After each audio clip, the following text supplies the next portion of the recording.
Now, here is Pelle. And this is not Mandarb.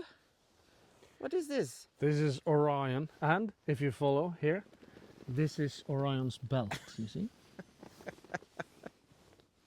Yeah, right. Yeah, this is one of my buddies' jousting horse. Many modern knights don't really have the time and maybe they even have a family and stuff. That makes it very difficult for people to train as much as we feel is good for a proper combat horse to have trained. So I try to the best of my abilities to train the horses of some of the other Norwegian knights mostly who have their horses here. Mm-hmm.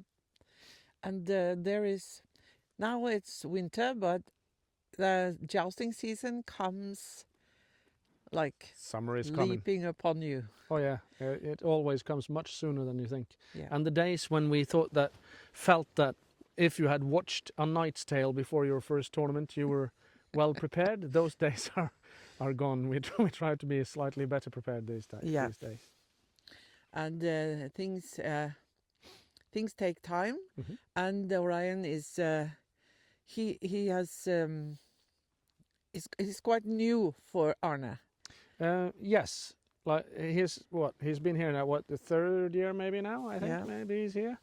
But still fairly fresh to Arne, who doesn't have time to ride all that often.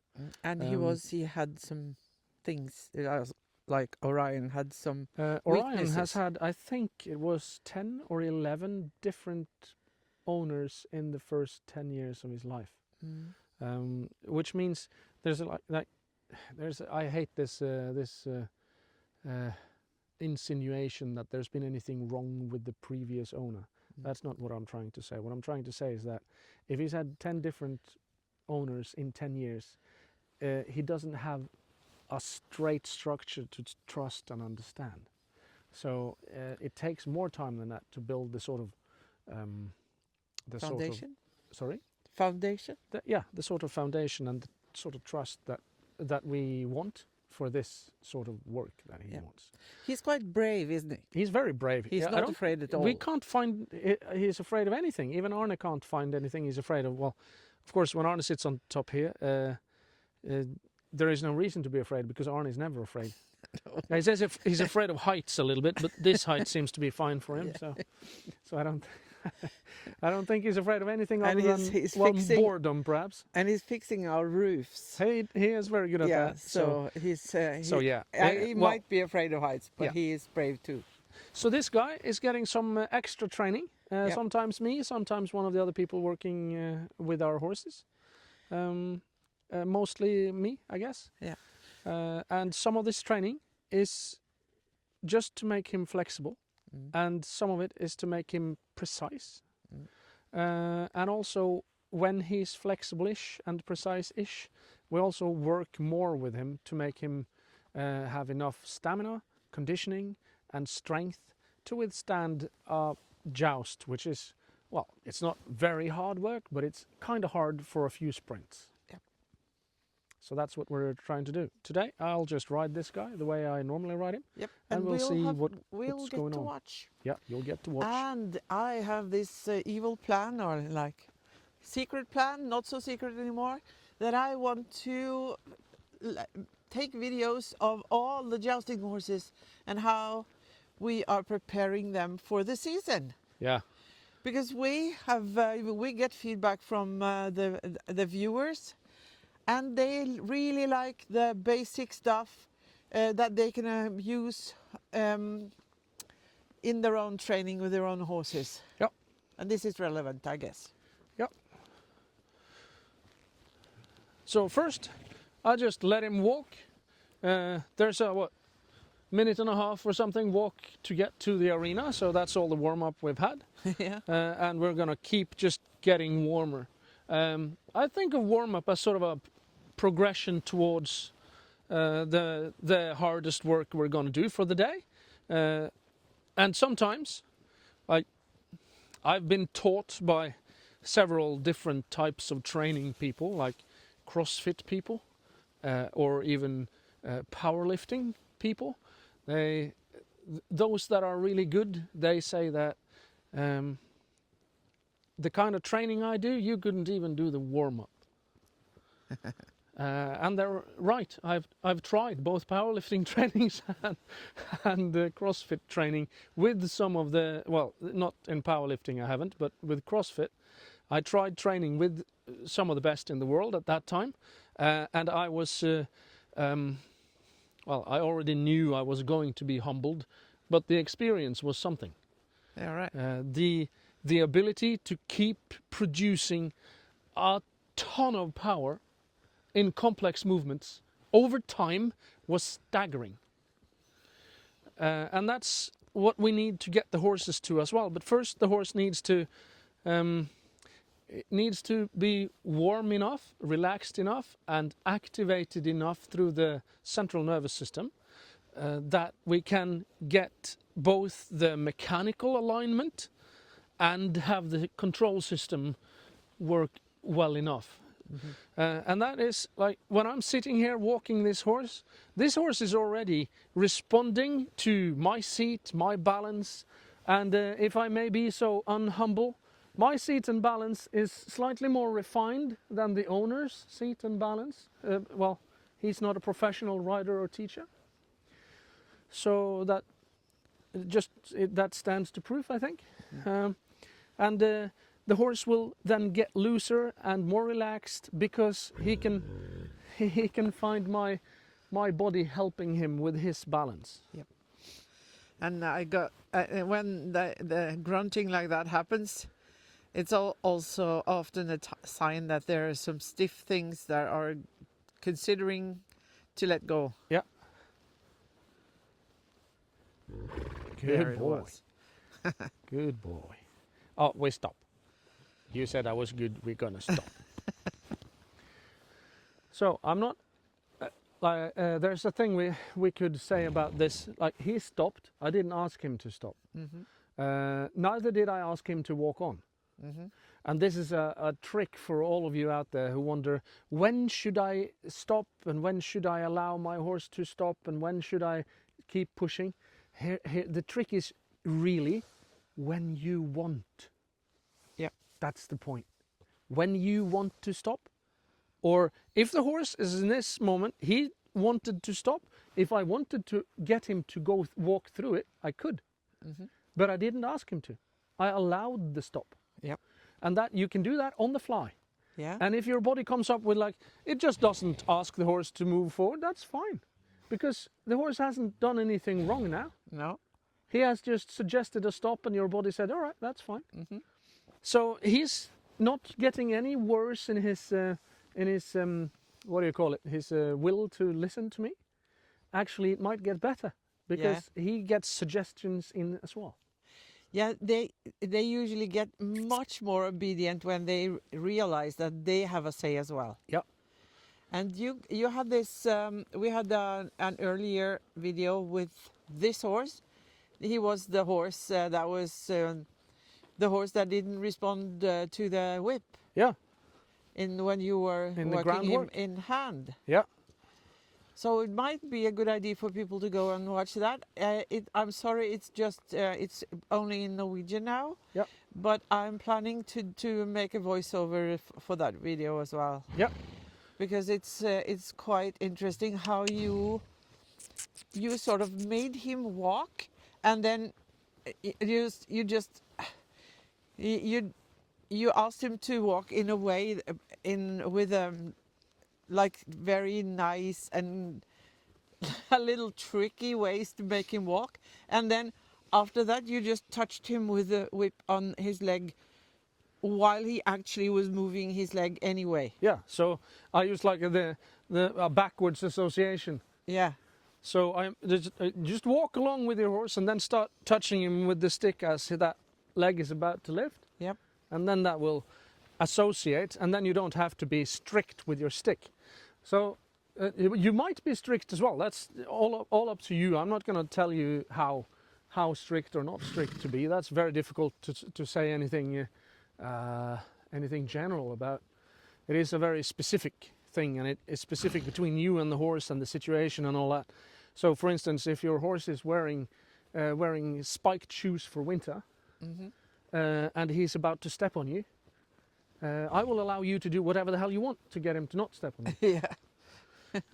Because it's dangerous. Yep. But of course, we will, when we have gotten to that position, to that situation, we're a bit after, aren't we?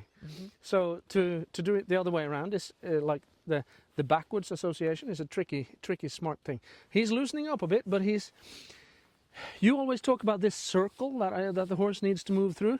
Yeah. He stops. He goes back and forth like this. Yeah, but in walk. In walk, yeah. In walk they do. Okay. Not like you this. think, all right. No. Yeah. So okay. he stops. He doesndo not roll through over All right. I see. over this point here between the thoracic spine and the what do you call it, the vertebrae of the neck. Yeah. So in that point down here somewhere, it looks a little bit like that. Yeah. And he just drops All down right. into there. I see. And that makes that seat thing go just back and forth, while I want it to actually go all the way around. That's how it feels to me anyway. When it's, right. But another way to say it is it feels proper soft when that happens. Yeah. And that's also the reason why I let his head down here is that some of these muscles under my saddle, they are too early activated in every stride. So he uses these muscles for propulsion, and he doesn't have to. He can use his legs for propulsion and his back for stability. Yeah, exactly. It's. I think it's important to say that he had really this strange back. Yeah. It was really difficult to fit a saddle on him. Yeah. But that is improving, isn't it? Yes. And improving. also I can see that he's much softer in the contact to the bit now than last time I saw him. Most of the time he is really good in the contact, with me at least. He gets heavier with some of the other riders, from what I understand. Yeah. Which is a testament. No, we're turning the other way. Orion. Yeah, I'm sorry, that was a little bit soon, was it? Oh, you can't do 2 turns in one. Yeah, I can. Oh, we just turned. Yeah. All right. So, what was I saying?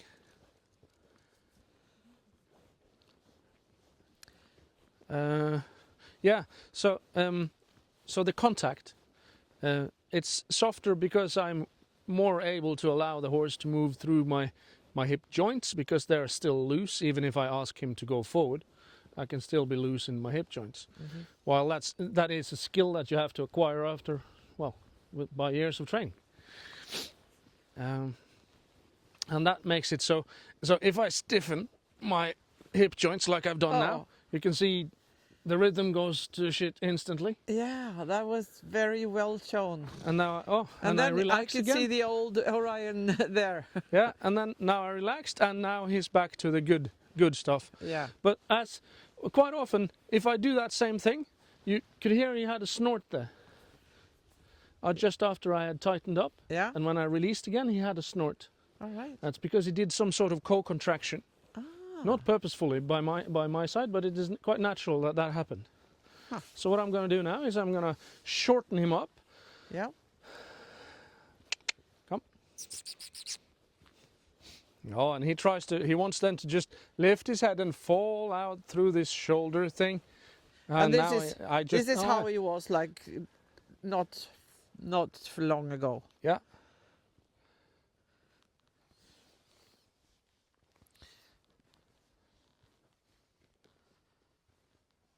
Good boy. Yeah. Oh, it's difficult, huh? So now you just give him a frame and wait for him? I give him a frame, and I know that the frame is a little short for him, as you see. Yeah. And then when I ask him to go forward, he goes back.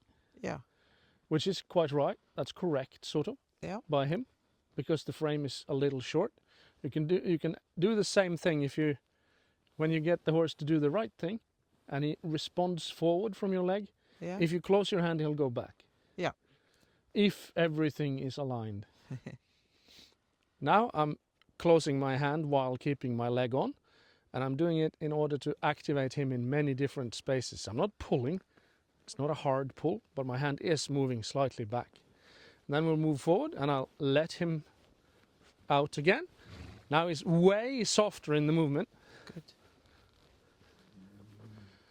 And his ears just about started to fall out a little bit. So he's relaxing. Yeah. Yeah. So a co-contraction, like a shortening up of everything, and then release is often a very nice tool to help the horse. Yep. And but you can't like pull on him to make him short in that way, but you can say, I'm gonna keep you here. So I could do this while holding the rein, like on the, what's up? Right? I can hold the rein so that on the wrong way. You see that?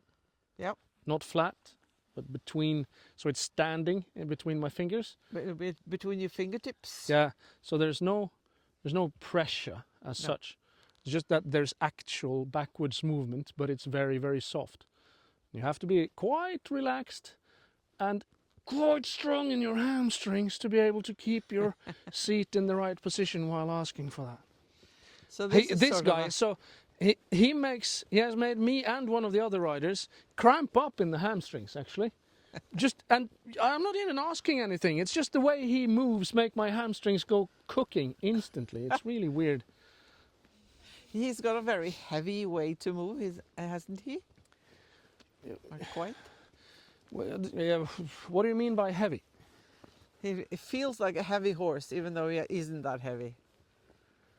Yeah, do you mean the response or do you mean the movement as such? Both. Okay, his movement is very soft. Yeah.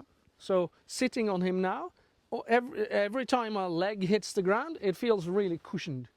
Good. So it's really soft like that. That's very nice because I haven't ridden him since last summer. Yeah. So, but he is really soft to sit at the walk at least. He can be at trot as well. Good. But he still kind of just sucks the power out of my hamstrings all the time. It's really, really strange. No, don't stop. Because the point is, when riding, is of course that the horse should do the carrying by himself. You shouldn't carry the horse with your body. Yeah. Many people are so tired because they feel like they have to support the horse or carry it or drive them forwards with your own muscles. Yeah. Let's do an interesting thing here on that remark. Here, so the outside rein, I'm gonna just stick that arm on my body. And I'm going to touch the inside sometimes and let go of the inside sometimes. The outside rein doesn't move from my seat bone or my hip, really. And my hip and my seat bone, I try to keep them aligned all the time. So now the horse has a point in space that is a given distance away from from my seat bone or from that point of his back, so he can find that point. But if I hold that the same way, just between my fingertips like that, it's still the same point. Yeah. And that's support in the outside rein. Yep. The support isn't kilos and kilos. No. That won't make a lick of difference. Here's an analogy for you guys. So if this is a car, and I'm sitting on the roof of that car, and there's a rope attached to the front of the car, and I start pulling at that rope, is the car going to move backwards? No. Why not? Because you're sitting on the car. Because I'm sitting on the car. That means also that you can't really support the weight of the horse with your hand. No. So if you do that, there's something else going on that's wrong. Yeah. So what's going to happen, and what you need to happen, is that you have to choose some sort of bend or just positioning, depending. And then you can tell the horse, we're going to be this long now. Well, look on the outside, please. Outside. That inside isn't really relevant at the moment. The outside. So I stick my arm here, I close my hand, and now when the horse tries to balance, he will know precisely how long to be. because this isn't going to change even when the horse moves. But if I have my hand closed like this, then I can, if he has to do something like that, I can drop this and take the tension away. Yeah. You saw that? Yep. That is ettergift. Don't even know what to Yield. call it in English. Yield. Yeah, the of the yielding, rain. but you know, ettergift is a very particular word that is designed for riding only. You don't use it for anything else, I guess. No. While yielding is an expression that closely resembles ettergift, but it's Yeah. not quite the same idea. So it's like, well, how to translate that into English? No, it's impossible. I can't find a word that this explains it. But there's a word to, or there's a situation that explains what happens just prior. So if the horse pulls a little bit at the rein, I will let go and let the horse fix that pulling himself. Yep. And then he finds his own Yep. shape. You saw that? Yep. It's quite, yeah. He pulls a bit, I give it a bit, pulls a little bit, I close my hand to find if he pulls again. If he doesn't, I'll just feel him. Good boy. If he does pull, I'll yield. Yeah. So that feels backwards, doesn't it? Shouldn't you pull when the horse pulls, sort of? Yeah. Shouldn't or I hold hold until until? Yeah, hold until the horse yields, and then you yield. So here's the trick. You know that feeling when you walk up a flight of stairs and you get distracted and your legs think that there's one more step in the flight of stairs than you think? And then you get that, and you have to rebalance your whole body on top there.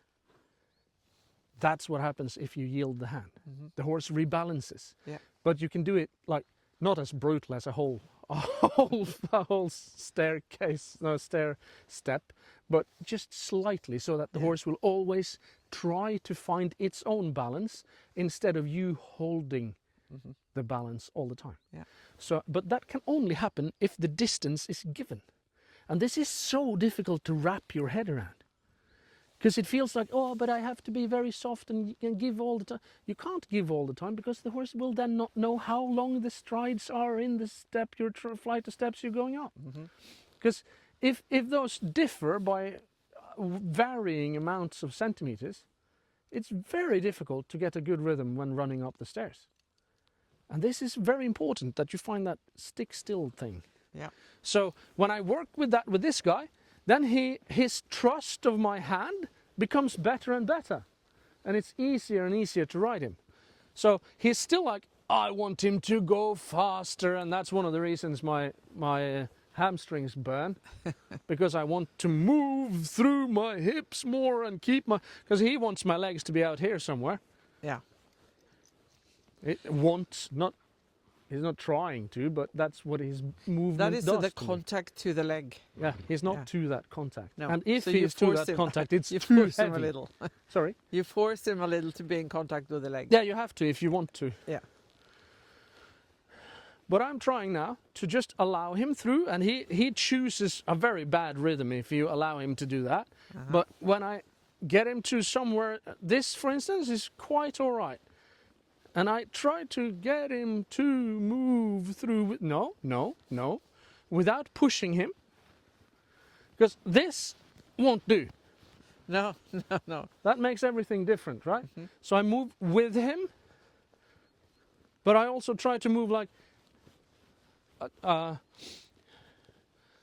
quarter of a tenth of a second in ahead of the movement. It's just like bouncing a ball, isn't it? If you do it, if you exaggerate, you Yeah. lose the ball. Yeah. All right. So I'm going to try and see if he will follow my hands if I shorten him up.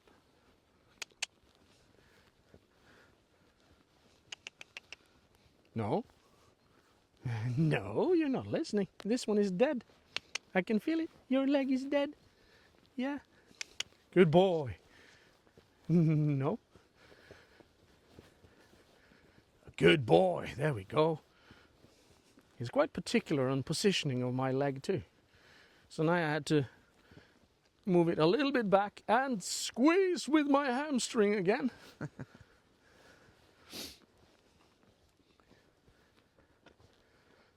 Looks good. Thank you. So he's moving quite all right, but there is no energy whatsoever. And if I ask for it, he'll say no. And I don't want to get into that battle with him. No. I can battle through it.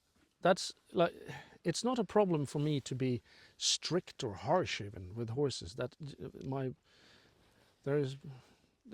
It's easy, it's simple to be.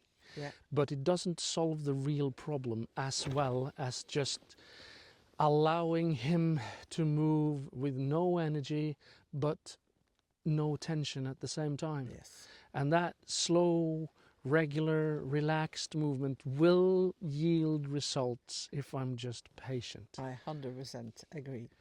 And I hate being patient. I know.